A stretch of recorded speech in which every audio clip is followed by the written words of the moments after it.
Hi everyone and welcome to this next lecture in the NPTEL course Machine Learning for Core Engineering Disciplines. In the last lecture we laid out some of the basics of neural networks and deep learning. Now the field is called deep learning because if you think of a neural network, how many number of hidden layers are there decides the depth of the network. So if you have lots of hidden layers, that means the network is deep, and that is what led to the name deep learning. So after learning about this interesting trivia, let us go ahead and start today's lecture. In today's lecture what we are going to do is we are going to lay down the mathematical foundation of a neural network, how it makes a prediction, and some of this will be a continuation of the previous lectures. So in the previous lectures we have considered a very simple neural network having 4 features as input in the input layer. So that is layer number 1, and then the same neural network has a hidden layer in layer number 2, right, and this hidden layer has 5 nodes, right, and I have indexed the nodes in the hidden layer as follows. They are all labeled by Z or Z.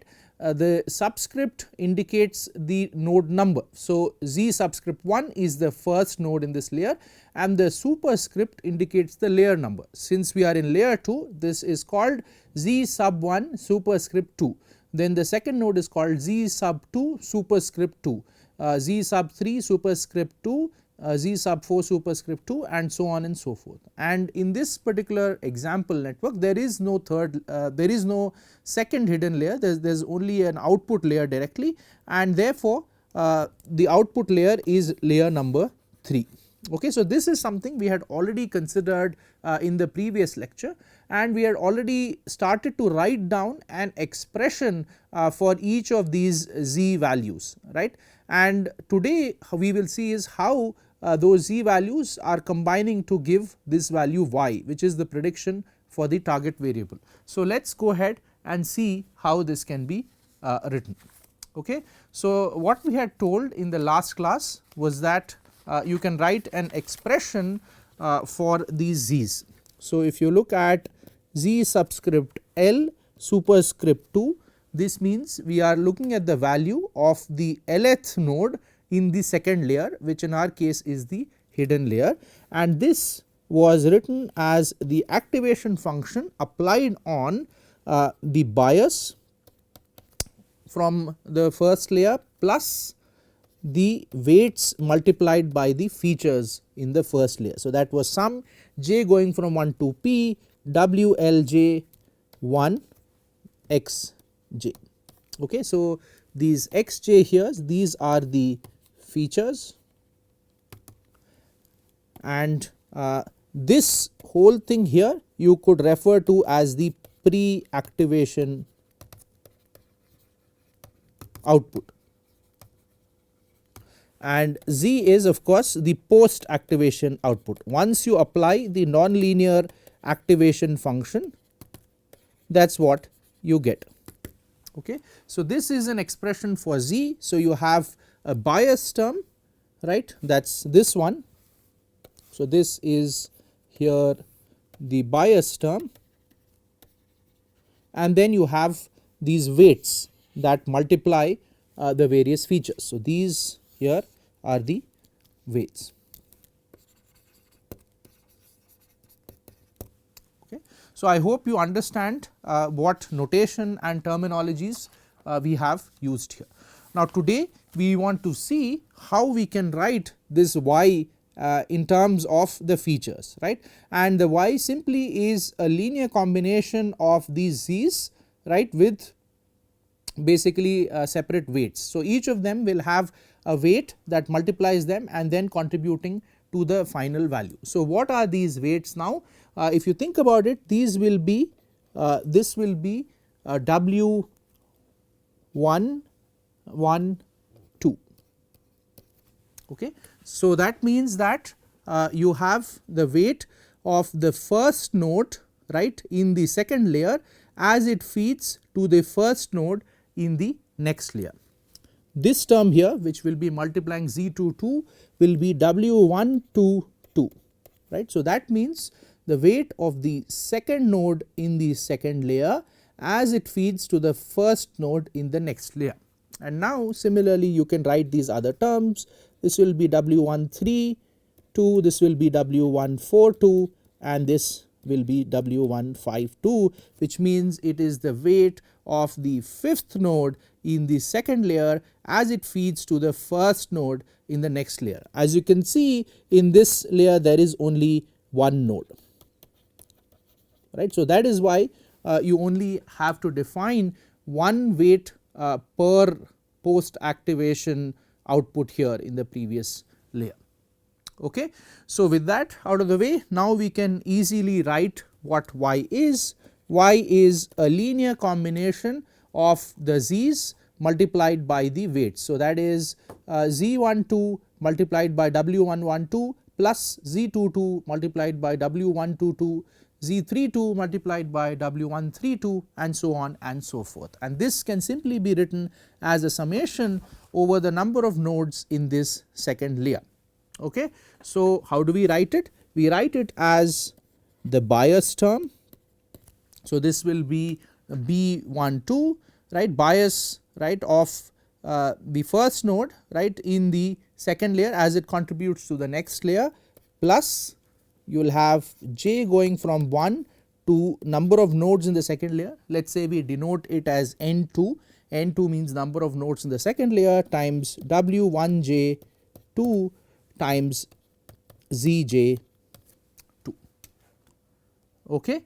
So this here is n2 is the number of nodes in layer 2, which is of course equal to 5 in our case, because we have 5 hidden nodes, right, 5 nodes in the second layer. Now as per the notation, it will help if we write this down. So this term here, as we have already discussed, this denotes the weight of the jth node in the second layer as it contributes to the first node in the next layer.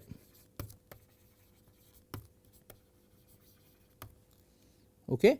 And zj2 is of course the post activation value of the jth node in the second layer.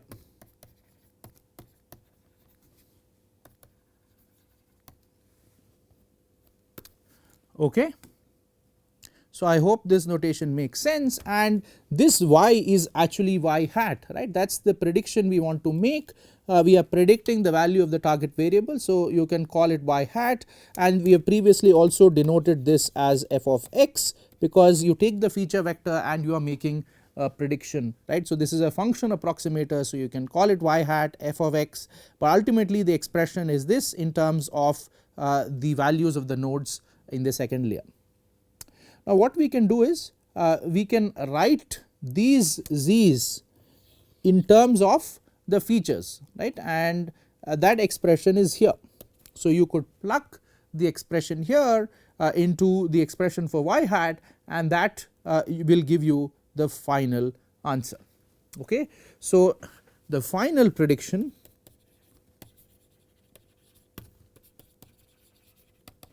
in the considered neural network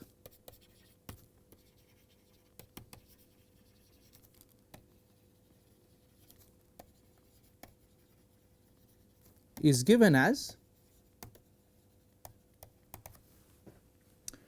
f of x is B12 plus some j going from 1 to 5 w1j2 times g of bj1 plus some j dash equals 1 to 4. There are 4 features wj j dash 1 times xj dash. Okay. So this is the final prediction in terms of the features xj hat. Okay. So I hope this makes sense how it has been written, and with this we will also be able to estimate number of parameters in the model. So, we already know that the number of features is equal to 4, right. That was the number of nodes in the input layer, and then if you want to calculate the number of model parameters, that will be the number of biases plus the number of weights.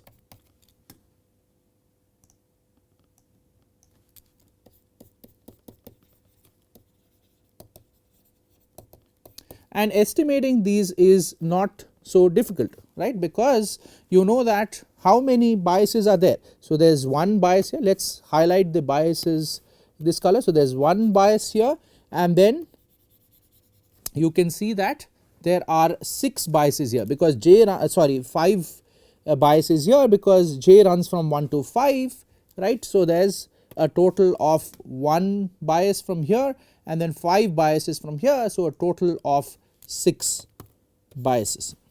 Okay. Now, what is the number of weights? So, if you want to give more detail, then that 6 you can write as 5 plus 1 if you want to be even more clear. So, this is 5 plus 1, 5 from here and then 1 from here. And what about the number of weights? You can see that again there are 5 weights here, W1j superscript 2. So, those are 5 weights plus the weights here, right, Wj j dash. Let us highlight this. So, these weights are 5 in number, and these weights are actually 4 times 5 in number. Why? Because for each of the 5 j's there are 4 different j dashes. So, the number of weights will be 5 for W1j2s plus 5 times 4 for the Wj j dash superscript 1. Okay. So, this means there are 6 biases plus 5 plus 20 weights. So, that is 25 weights. So, the total number of model parameters is 31, right. So, you can already see for a simple neural network with only about 1 hidden layer, right, and 4 features, there is already 31 parameters. So, the number of parameters in a neural network can really be very large. Okay. So, I hope that makes sense how you estimate the number of parameters in a neural network, and this can of course the same procedure can be repeated if you have more and more number of hidden layers, the same procedure still holds. Now, let us try to pay a little bit more attention on the weights here as we have written, and especially if you look at it here where we had written this WLJ1 xj, right, there is a nice interpretation of the weights here. Essentially you can think of the weights as a matrix, right, and if you remember what we had studied with the data matrix, the first subscript denotes the row number and the second subscript denotes the column numbers, right. So, what this means is that this W can be represented as a matrix where the rows are equal to the number of nodes in the next layer here, right. So, let us highlight this region. So, if you look at this WLJ, then the first subscript L denotes the rows, right, index for the rows, and this as you remember was for the nodes in the next layer. So, the number of rows is equal to the number of nodes in the next layer, and the number of columns is equal to the number of nodes in the present layer, right, and in this case we are talking about the first layer. So, there were 4 features or 4 nodes in the first layer, but this can be generalized to the next layer as well, right. When we talked about here, again you can see that W can be interpreted as a matrix because you are doing a matrix vector multiplication, right. So, this here is a matrix, and this here is a vector, right, and this matrix vector multiplication, as you know, really speeds up things. You do not have to write this as a summation when you do it on a computer. When you do it on a computer, if you write summations or loops, that slows down things a lot, but what you can do is you can interpret this as a multiplication of a matrix by a vector, and that really speeds things up, because there are algorithms for speeding up matrix vector multiplication and even matrix multiplication. So let us just write this down. So W can be written as a matrix, right, with the number of rows equal to the number of nodes in the next layer, and the number of columns equal to the number of nodes in the current layer. Okay. So, if you look at the weight matrix for the first layer, and we can denote the weight matrix by capital W. So, this is the weight matrix for the first layer.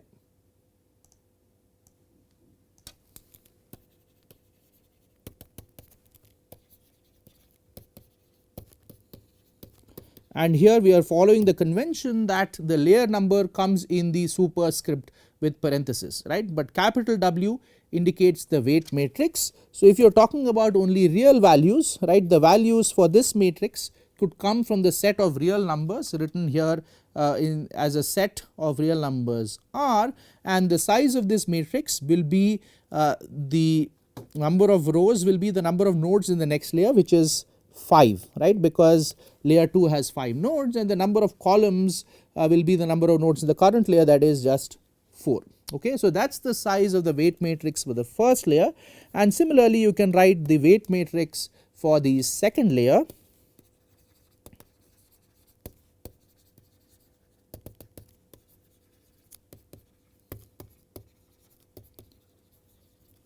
And that will again be derived from the set of real numbers, but now the size will be the number of nodes in the next layer, which is just 1, right. We know that the output layer is only 1 node, and then the number of nodes in the current layer, which will be 5, right. So, once you start interpreting the weights as matrices, these expressions also get simplified, right, because you could just write this as the weight matrix of the first layer times the feature vector, right. So, you could call it just the x vector, and then this would get simplified, and similarly here, instead of writing this whole summation, you can replace the whole summation with the weight matrix of the second layer times the z vector of the second layer, right. In fact, you could call this the weight matrix of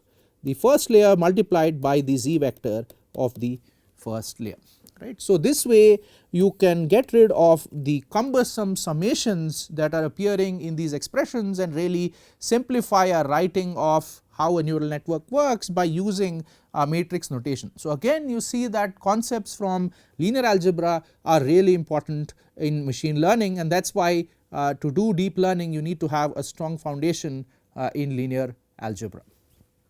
Okay. So, with the simplistic math that we had out of the way, we can now go ahead and start looking at the types of the activation functions that are available for use, right, because so far we have written down the functional form of this simple neural network that we have considered for the last couple of lectures, but what we have not specified yet is what is the form of this so called activation function here, right. We have this activation function, but we have not said exactly what is the form of this activation function. So, now we will spend some time thinking about what types of functions are used for this nonlinear activation.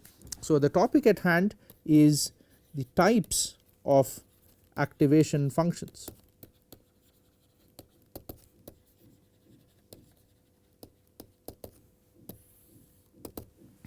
Okay.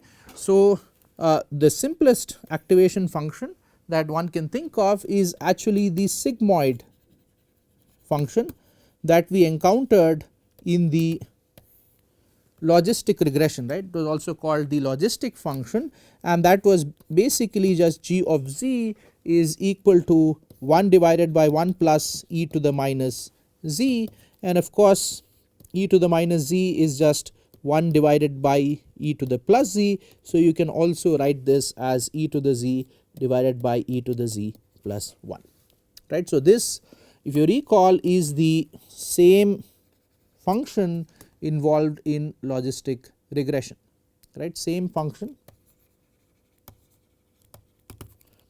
involved in logistic regression. Okay. And if you remember how it looks, if you plot z versus gz versus z, you know that this goes from 0 to 1. So, this is 1, this is 0, and this is 0.5. Okay. So, this brings in non-linearity, right. So, this brings in non-linearity into the neural network, wherein some nodes can be activated and some can be deactivated. So, depending on whether the z is less than 0. So, this region is z much less than 0, and here the node is deactivated. Why? Because once you apply the activation function, the node is not giving any value, I mean it is almost close to 0, and in this region, right, you can say that the node is activated, and of course at larger and larger values of z it is fully activated and it will transmit the value. Okay. Now, one use of this, because the sigmoid function always gives values between 0 and 1, one simple use of this sigmoid activation is, if you use it in the last layer, it can be used for binary classification, right. If you see that here we are predicting the target variable, in the particular example that we considered, it was, let us say, a regression problem. So, that is why we did not we need not have applied any activation here. So, if you see, we have not applied any activation function, right, after the first layer, it is just the aggregated value of all the nodes in the second layer. So, we have not applied activation. So, this could be for a regression problem, but if we wanted to do a binary classification problem, then the sigmoid function or sigmoid activation is very useful. So, the sigmoid activation function in the last layer, right, in the output layer of an ANN, right, lets us use an ANN for binary classification problems.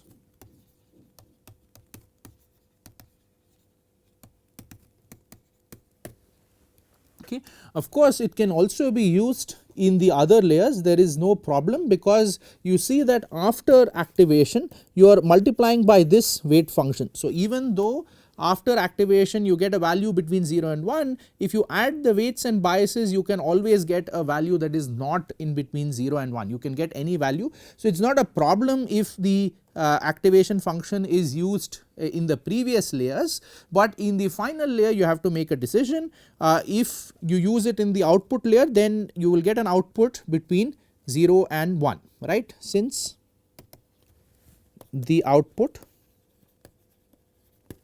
will be between 0 and 1, and if you remember, in binary classification we try to predict the probability of y being equal to 1 given the feature vector, right, and this probability of course should be between 0 and 1, but if we want to attempt a regression problem, right. So, for regression problems,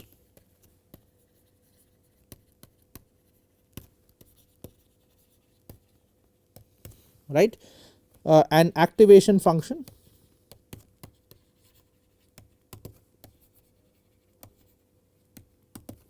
should not be used.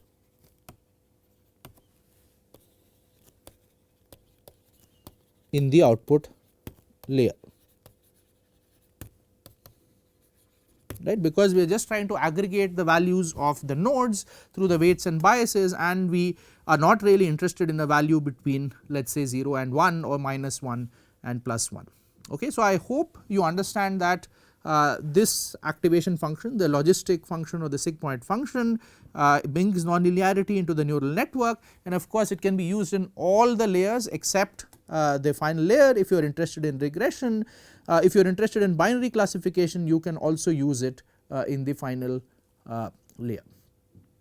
Okay. So, that completes our discussion of the sigmoid function. The next function we will discuss is the hyperbolic tangent activation function.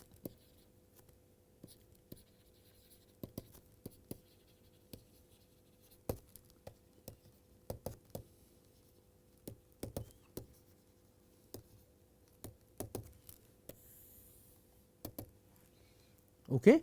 So, this is simply g of z equal to the hyperbolic tangent tan h of z, and you know that tan h is simply the hyperbolic sine of z divided by the hyperbolic cosine of z, and this is e to the z minus e to the minus z divided by 2 divided by e to the z plus e to the minus z divided by 2. So, all in all, your g of z is e to the z minus e to the minus z divided by e to the z plus e to the minus z. Okay. Now, what is the difference with the sigmoid function? That you can find out if you plotted this activation function. So, if you have g of z versus z here, what you will now realize is, instead of being between 0 and 1 like the logistic function, this hyperbolic tangent actually goes between -1 and +1, right. So, in terms of the y value, this tan h activation is centered around 0 output. Okay. And this is particularly useful, right, if you want to not just turn off nodes, right, when the node is deactivated versus the node is activated, but instead you want to actually penalize the output of a certain node, then this tan h activation is quite useful, right. Not only does it turn off nodes, it can actually penalize certain nodes, and this can be useful in certain applications. Of course, we need to treat the activation function as a hyperparameter, and it needs to be tuned, and you need to check the performance on the test set after you train neural networks using various activation functions. Okay. But one thing is, for various engineering applications, you may find the hyperbolic tangent activation function quite useful. It is often used in neural network models for materials and molecules, for example. Okay. The third activation function that I want to discuss is called the rectified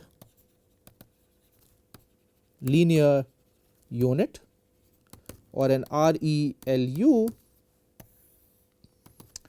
and this essentially tries to use a piecewise, right, uses a piecewise linear function to model node activation.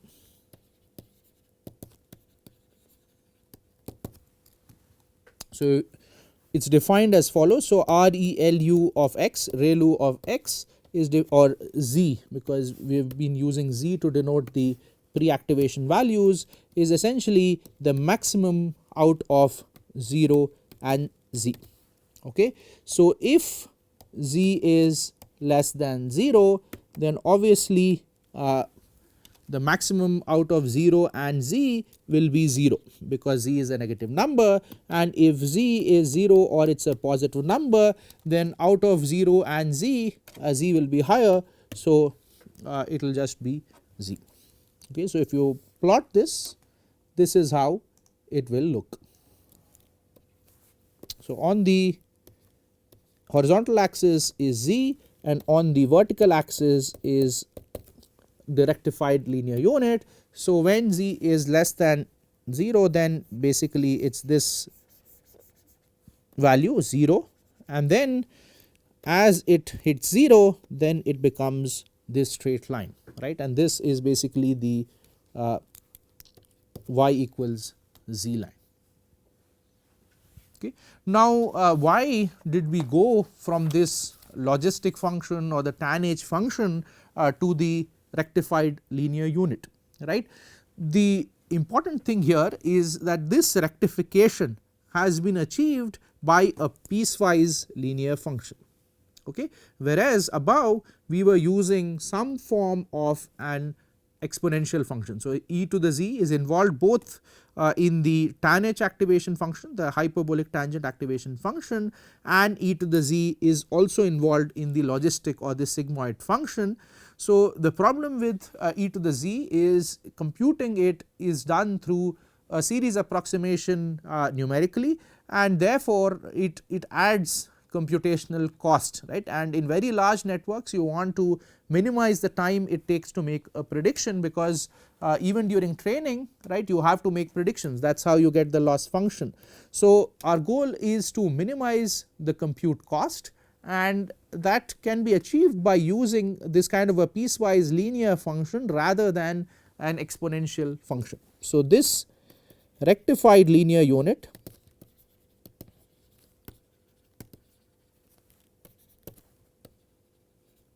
ReLU has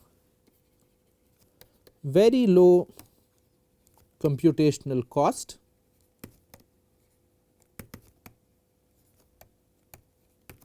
compared to the TanH and logistic activation functions.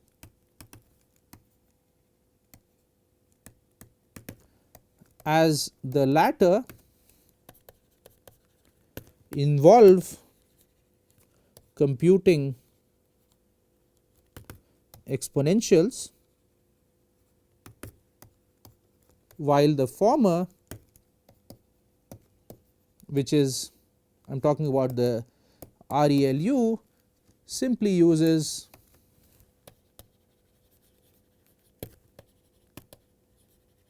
a piecewise linear function.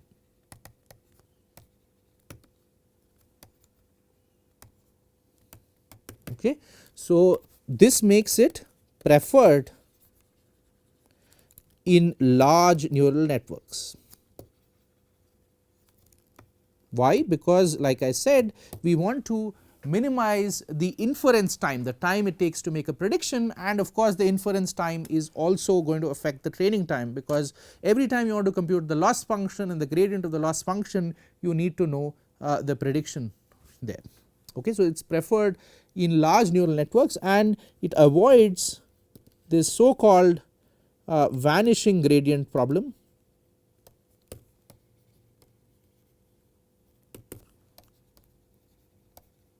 which we will discuss in one of the future lectures as we discuss the complexities of training neural networks.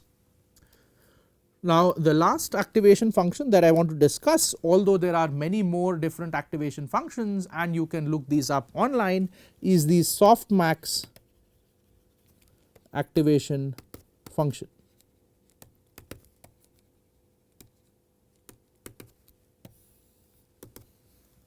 Okay.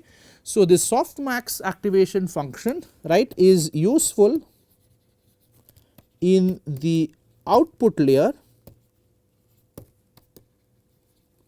of an ANN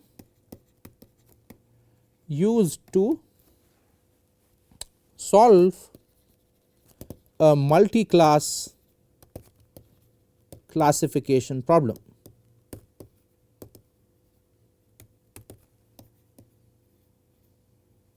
Right, and this softmax function is basically g of z,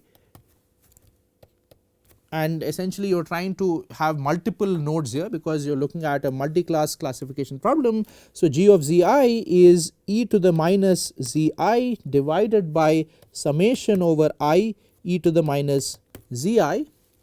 Okay. So, this pre-activation values, right, the z is the pre-activation node value, and this is called a logit. Okay. So, essentially the softmax activation function, it takes the logit and gives you this particular number. Now, the nice thing about this number is as follows: if you compute sum of g zi, right, over all I, this is basically sum over I of e to the minus zi divided by sum I e to the minus zi. Now, this number is a constant, it is the whole summation. So, this summation can go inside. So, you have sum I e to the minus zi divided by sum I e to the minus zi, this is going to be 1.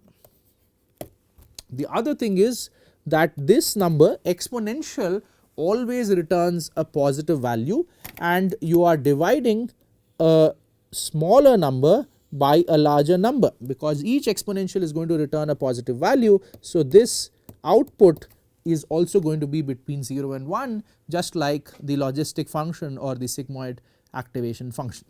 So, now we have values that lie between 0 and 1 and values which sum to 1, right. So, this is why the softmax activation function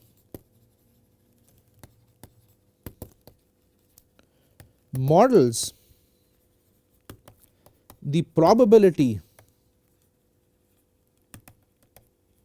of a certain class in multi-class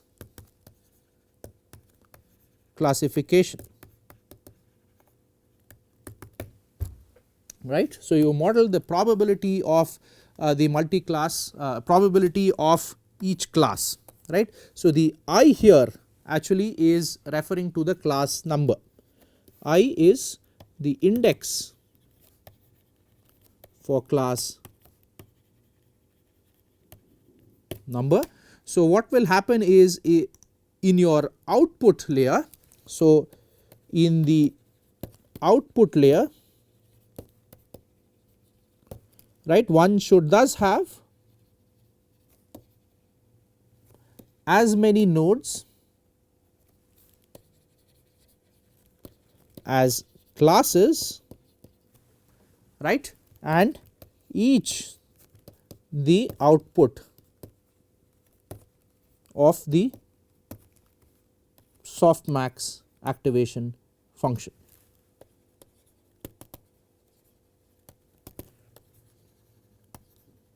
Because of the use of the softmax activation function, if you just used a linear framework here instead of a neural network, we have seen in one of the previous lectures that this is also called a softmax regression problem. When you attempt to use a linear kernel and then you do multi-class classification, sometimes it is called softmax regression. Okay. So, this brings me to the end of this particular lecture. In today's lecture, what we did was we discussed various types of activation functions, including the ReLU activation function, the sigmoid activation, hyperbolic tangent activation function, as well as the softmax activation function. We also discussed that especially the logistic activation, the sigmoid or the logistic activation function finds use in the output layer of binary classification, and for multi-class classification you should use the softmax activation function.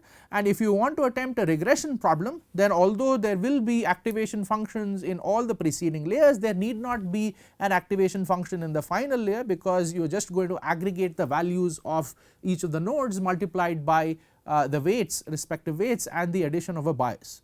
We also looked at the mathematical formulation of the output of this simple artificial neural network, the feed forward neural network that we had considered, and there we saw that your weights can actually be arranged into a matrix where the number of rows is equal to the number of nodes in the next layer, and the number of columns is equal to the number of nodes in the present layer. And if you write this act of multiplying the weights by the values of the nodes, then this is actually matrix vector multiplication. So, the matrix of weights is getting multiplied by the post activation values of the nodes, right. So, I hope this lecture taught you something new. Thank you for tuning in today, and I look forward to seeing you next time.